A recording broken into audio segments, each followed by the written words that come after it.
जाड़ रे बेटा ढीला के माता देवला के बड़े पुण्य के चाम रे।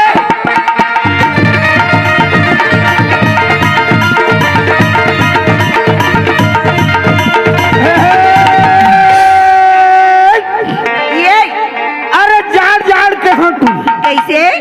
अरे जाड़ के हो टूरिए अघन पूछ के जाड़ रे के घर में से तला जाड़ सुझाते रो गोरसी भरे भर कहे टूरी भर दे जुच्छा राख रे।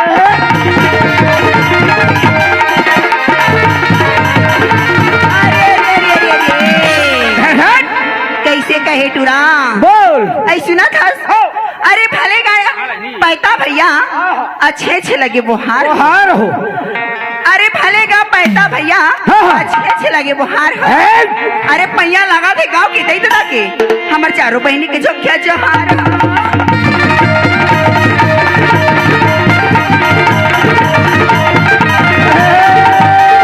जात रहे हो बाजार टूरी। अरे जात रहे हो बाजार टूरी भेड़ धरे हनुमान रे पर के बेटी पर के बेटा कैसे जोड़े भगवान रे।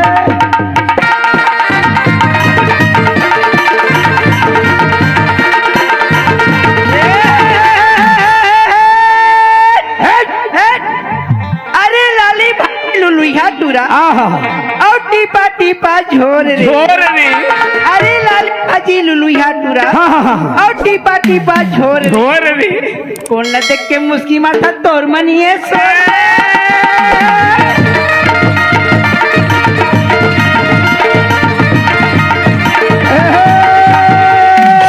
छानी के ऊपर खपरा टूरी।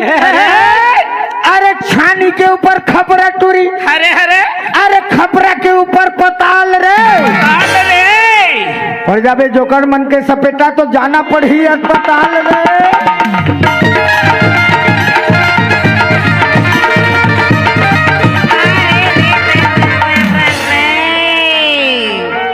तो आसान पाली के नान कौन चिंगरी टूरा काल सिखोए हो कहती तो ड्राइवर वो कार बूता काल बिहाने बना यदि सुन आजी माथे पे बिंदिया मेरी बाहों में सितारा रे लबरी चुपे रहा आजी माथे पे बिंदिया मेरी बाहों में सितारा ए दुहा पाड़ने वाले लड़के बोल क्या नाम है तुम्हारा रे?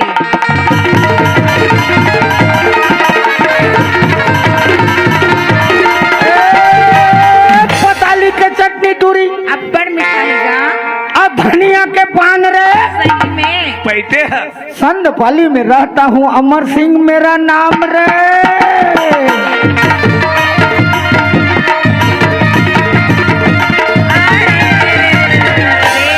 बोल बोल बोल का कथो टूरा करिया फाटा झन खाबे टूरा काबर तोर पेट करारी दीही रे करिया फाटा झन खाबे टूरा तोर पेट करारी दीही रे आ हमर सही नचकारिंडाव की मत बनावे टूरा तोला रोजगारी दीही रे।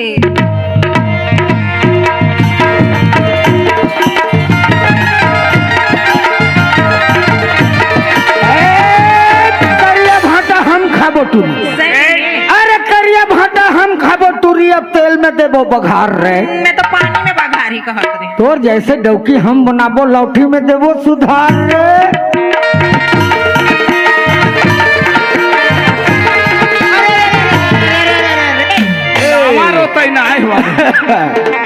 अरे कोनो बांधे छेड़ी भेड़ी हाँ और कोनो बांधे गाय रे हरे हरे सुन ले एक टिंगाली बेंद्रा बोलते हैं बेंद्री अरे कोनो बांधे छेड़ी भेड़ी और कोनो बांधे गाय रे गाय रे मैं तो बांधे दोनों जो कल्लाऊ में नरिया रे